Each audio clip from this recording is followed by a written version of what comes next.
Bonjour, plusieurs chroniques littérature aujourd'hui puisque je poste mes versions longues et plus subjectives des critiques que j'avais faites pour le numéro 84 de Bifrost. Donc là on va commencer avec la toute petite anthologie Les ruines de Paris et autres textes. Il n'y a rien de plus beau que les ruines, hein. Alors une excursion au milieu des vieilles pierres autrefois prestigieuses et qui ne riment plus à rien ou presque tant la nature y reprend ses droits, ça ne se refuse pas. C'est ce à quoi nous invite ce tout petit volume publié chez Publinet dans la collection Archéo-SF, émanant du site du même nom, où Philippe Étuin exhume régulièrement des pièces étranges d'une science-fiction française qui ne portait pas encore ce nom. La collection pour l'heure portait essentiellement sur des livres numériques, dont certains qui me faisaient bien de l'œil, même si je n'ai pas encore craqué, par exemple Force Ennemie de Jean-Antoine No, le premier prix Goncourt, et oui. Mais on commence maintenant à relever des publications en arbre mort, ce dont on ne se plaindra certainement pas. La finition n'est certes pas optimale, loin de là, mais on y verra un appréciable pas en avant. Philippe Étuin, dans sa présentation de la brève anthologie, indispensable et pertinente, mais à dire le vrai, pour un pareil sujet où les références plus ou moins cryptiques abondent, un appareil critique n'aurait sans doute pas été de refus. Donc Philippe Étuin donc insiste sur le contexte qui, au XIXe siècle, a vu apparaître ce genre de texte.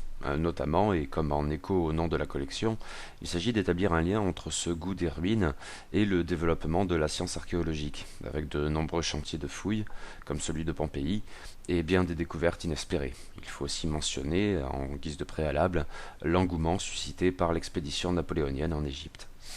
Dans une sorte de boucle de rétroaction, ces découvertes se sont mêlées aux bouleversements dans la perception du temps historique pour dresser un tableau a priori effrayant ou déprimant. Ces auteurs, et d'autres encore, nous montrent que rien n'est éternel. Même Paris, l'orgueilleux Paris, que nos écrivains sous les visions et les blagues ne peuvent envisager que comme le centre du monde, tombera un jour en ruine, et l'on oubliera tout ce qu'il avait pu être, de ce qu'il avait pu signifier. Ce qui nous conduit à un ultime aspect de la thématique, et non des moindres, il est même assez envahissant ici. La critique d'une archéologie se voulant scientifique, mais ne l'étant pas encore. La satire raille, et sans doute à bon droit, les interprétations hardies et fondées sur des préjugés que nos savants maniant la pelle autant que la plume livrent au sujet de leur découverte, la distance ironique et la complicité du lecteur montrant bien à ce dernier combien il se trompe du tout au tout. Cette très brève anthologie, 115 pages toutes mouillées et en assez gros caractères, comprend 5 textes, 2 nouvelles relativement longues et 3 autres textes plus courts, une nouvelle, un essai, un poème. Commençons par les récits les plus longs, et donc avec Les ruines de Paris, de Maurice Saint-Aguet, auteur qui en son temps avait connu l'espace d'un instant quelques succès, avant de sombrer de nouveau dans l'anonymat puis l'oubli. Le texte est paru en 1850 dans le Bulletin des gens de lettres, et c'est a priori la seule incursion de l'écrivain sur le terrain de l'anticipation. Nous sommes en l'an du Christ 4850, et le texte se présente comme le rapport d'un sage babylonien, Amorgias, lequel, avec son frère le savant Élial, a monté une expédition quelque peu romantique afin de visiter les ruines de Paris. Un voyage tenté au fil des siècles par d'autres Babyloniens, mais pas un n'en est revenu. Le monde à peine esquissé ici n'est pas vraiment une ode aux merveilles du progrès technologique. Il est plus sauvage et dangereux que jamais, et l'expédition babylonienne met 2 ans avant de parvenir à ce qui reste de Paris. Là, au milieu des ruines, le sage et le savant tomberont sur un agréable et très opportun Parisien qui leur fera le récit de la destruction de Paris en raison d'un coup de vent, la chute de la capitale de la France ayant anéanti les provinces, et l'Europe sombrant à son tour après avoir ainsi perdu son âme.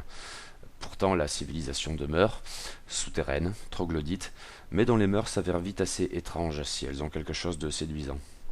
Le récit comprend de belles idées çà et là. Le retournement archéologique des Babyloniens fouillant Paris d'emblée, même si c'est probablement un écho finalement assez logique des lettres persanes, mais il y en a d'autres.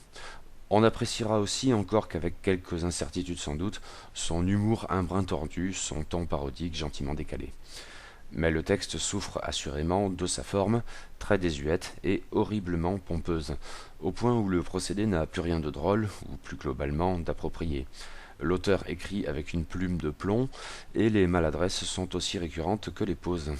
Le récit étant en outre plus ou moins palpitant et ses rebondissements plus ou moins bienvenus, il est difficile sans doute d'en tirer un bilan positif. Le deuxième long texte est autrement plus intéressant.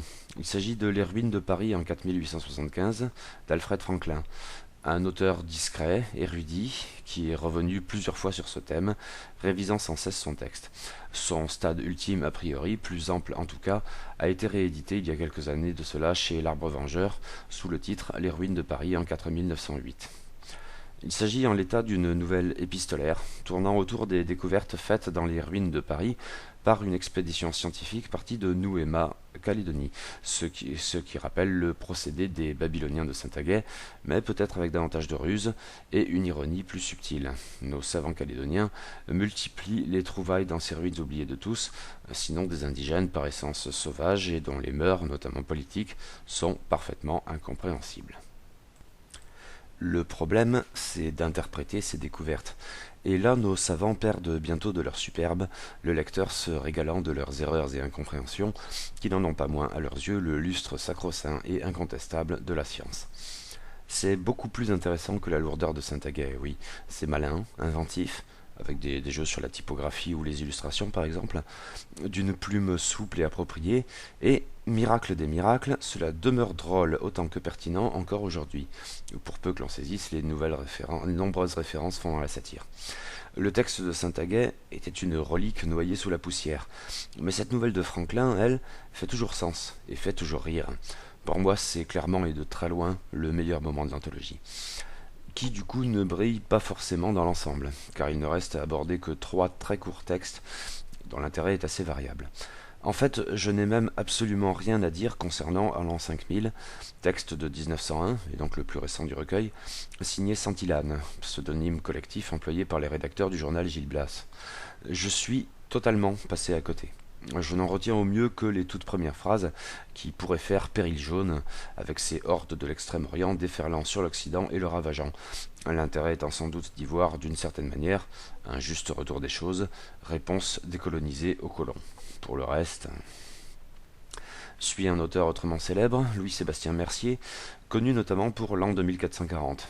Pourtant, s'il se livre à nouveau à de l'anticipation avec le présent texte, que deviendra Paris, il s'agit en fait d'un extrait de son autre grande œuvre, Le Tableau de Paris, le chapitre final je suppose, et c'est du coup le texte le plus ancien du recueil, puisqu'il date plutôt de la fin du XVIIIe siècle. Le ton est très différent de tout ce qui a été évoqué jusqu'alors. On ne fait pas dans la blague ici, plutôt dans la méditation sur la grandeur et la décadence des civilisations. Contemplant les ruines des métropoles antiques telles que Tyr ou Palmyre, l'auteur se doute de ce que son Paris adoré, qu'il a si exhaustivement décrit, connaîtra invariablement le même sort. Qu'en restera-t-il encore? Et que pourra-t-on en comprendre? On pourrait ici anticiper la satire d'Alfred Franklin sur l'interprétation des incompréhensibles reliques du passé. L'essentiel pourtant est peut-être ailleurs, dans la perpétuation du souvenir d'un état du monde, avec ce souhait de l'écrivain que son ouvrage perdure, permettant de comprendre ce qui était. Mais l'arrogance éventuelle de ce vœu est justement contrebalancée par le constat que l'on ne peut en fait en rien savoir ce qui perdurera. Et tout particulièrement dans les arts où les gloires d'un siècle peuvent être oubliées au profit d'ouvrages en leur temps jugés autrement anodins, mais acquérant du fait des hasards de l'histoire le statut de chef-d'œuvre riche d'enseignements. De ces 3 courts textes, je crois que c'est le plus intéressant. Reste une star, pourtant, ni plus ni moins que Victor Hugo himself, pour son ode Le temps et les cités. Mais ce texte n'a sans doute rien du plus grand Hugo. Il faut dire qu'il a été composé en 1817 par un auteur de 15 ans à peine, et il ne serait publié qu'à titre posthume dans le cadre d'œuvres complètes en 1892. Ceci étant, mon inaptitude en matière de poésie ne me permet guère de juger le poème. Sans doute a-t-il ses bons moments, mais son thème, proche de celui de Mercier, emprunte sans doute beaucoup trop de passages obligés, passablement stériles. Il y a de belles images, mais d'autres sont bien trop convenues. Et si l'élégance est de la partie, il y a sans doute ça et là quelques béquilles. Globalement, cela se lit bien, hein, bien sûr. Le jeune Hugo était déjà d'une classe au-dessus du monde, mais ça demeure une curiosité. Jugement qui pourrait très bien s'appliquer à l'ensemble de ce petit recueil. Oui, c'est une curiosité, avec l'intérêt afférent. De ces 5 textes, seul celui d'Alfred Franklin me paraît valoir le coup pour lui-même. Mercier et Hugo se lisent bien, sans séduire plus que cela, tandis que Saint-Hilane m'a largement indifféré, et que Saint-Aguet m'a fatigué de sa lourdeur. Cela reste une pièce appréciable, a fortiori pour les érudits du domaine, et on encouragera ArchéoSF à livrer d'autres publications dans ce goût-là. L'entreprise est belle et bienvenue. Mais concernant ce tout petit volume en particulier, il ne faut rien en attendre de plus.